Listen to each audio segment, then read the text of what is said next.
वो कहते हैं नाम में क्या रखा है, परंतु मोदी सरकार हमें बता रही है कि नाम में वास्तव में बहुत कुछ रखा है।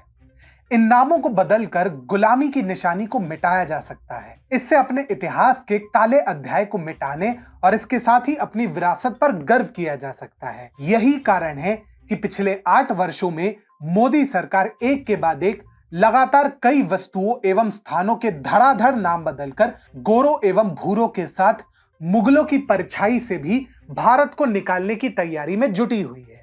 नमस्कार, स्वागत है आपका टीएफआई पर, जो है देश का सबसे विश्वसनीय ऑल्टरनेट न्यूज मीडिया पोर्टल। और मैं अनिमेश पांडे आपको परिचित कराऊंगा कि कैसे कर्तव्य पथ के माध्यम से मोदी सरकार देश को गोरा, भूरा एवं मुगल साहिब की प्रवृत्ति से मुक्ति दिला रहे हैं और कैसे ये एक अनवरत प्रक्रिया है जिसका अंत सुनिश्चित है। हाल ही में परिवर्तन की यात्रा में मोदी सरकार की सूची में राजपथ का भी नाम जुड़ने जा रहा है।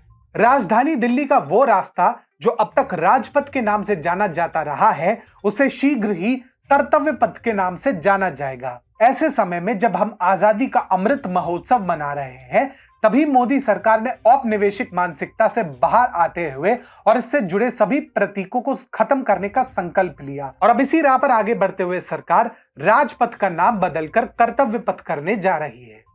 नेताजी सुभाष चंद्र बोस की प्रतिमा से लेकर राष्ट्रपति भवन तक का जो रास्ता है, अब वो कर्तव्य पथ कहलाएगा। परंतु ये राजपथ था क्या? राजपथ का अर्थ है राजा का रास्ता।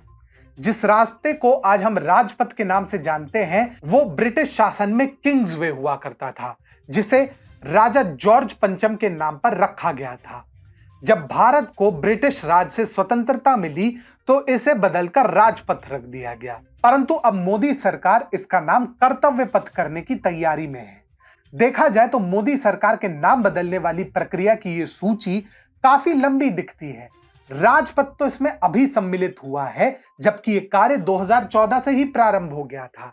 जब मोदी सरकार सत्ता में आई तो उन्होंने सर्वप्रथम 7 रेस कोर्स का नाम बदल के लोक कल्याण मार्ग रखा, जो कि प्रधानमंत्री का आवास है। पिछले 8 वर्षों में अब तक कई सड़कों, योजनाओं समेत तमाम चीजों के नाम बदलकर कई बड़े कदम उठाए गए हैं। मोदी सरकार ने सत्ता में आने के पश्चात वर्ष 2015 में औरंगजेब रोड का नाम बदल दिया था और इसे भारत के मिसाइल मैन यानी हमारे पूर्व राष्ट्रपति एपीजे अब्दुल कलाम के नाम पर रखा था। उसी समय एक और ऐतिहासिक निर्णय लेते हुए मोदी सरकार ने योजना आयोग को भंग करते हुए उसके स्थान पर नीति आयोग नाम की टीम को गठित करने का निर्णय लिया। 2017 में डलहौजी रोड का नाम बदलकर उसे दारा शिकोह रोड रख दिया गया। पीएम मोदी लगातार उन चीजों से दूर रहने का प्रयास करते हैं जहां पर हमें औपनिवेशिकता को स्मरण कराया जाता हो। अब तक ब्रिटिश काल से चले आ रहे 1500 से अधिक पुराने और अप्रचलित कानूनों को सरकार द्वारा निरस्त किया जा चुका है। वहीं गणतंत्र दिवस 2022 के अवसर पर बीटिंग रिट्रीट सेरेमनी के समापन के दौरान अबाइड विद मी धुन की जगह ए मेरे वतन के लोगो बजवाया गया था। ब्रिटिश शासन से परंपरा चली आ रही थी कि पहले हमारे देश का बजट फरवरी के आखिरी दिन पेश होता था, परंतु मोदी सरकार ने भी इस परंपरा को बदला और 1 फरवरी को बजट पेश होना प्रारंभ हुआ। इसके साथ ही 92 सालों तक रेल बजट को अलग से पेश किए जाने की परंपरा को भी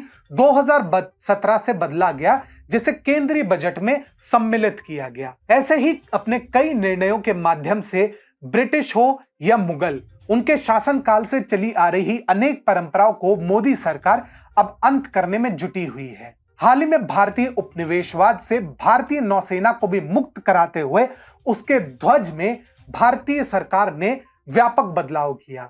मोदी सरकार ने भारतीय नौसेना के ध्वज से ब्रिटिश काल के सेंट जॉर्ज क्रॉस को हटाकर उसके स्थान पर भारतीय नौसेना के जनक छत्रपति शिवाजी महाराज की मुहर को शामिल कराया गया। भारत कहने को तो स्वतंत्र हुआ, परंतु अंग्रेजी नुमा एक परिवार हम पर राज करना शुरू कर चुका था। हर योजना, हर एयरपोर्ट का नाम गांधी नेहरू परिवार के नाम पर ही रखा जाता, जैसे देश इनकी निजी संपत्ति हो। परंतु जब से मोदी सरकार सत्ता में आई तो एक एक कर इनके नामों को भी मिटाने के प्रयास में जुट गई।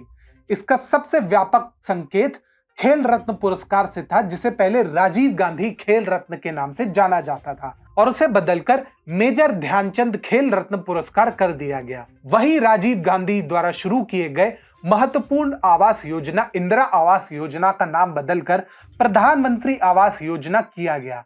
अब योजना आयोग नाम की संस्था वर्ष 1950 में वास्तव में देश के विकास के लिए बनाई गई थी, परंतु वही आयोग प्रशासनिक अक्षमता और राजनीतिक प्रभाव के कारण देश के विकास में बाधा बन गई थी। ऐसे में इसमें व्यापक बदलाव करते हुए मोदी सरकार इस संस्था के बदले हुए स्वरूप को लेकर सामने आई, जिसका नाम रखा गया नीति आयोग।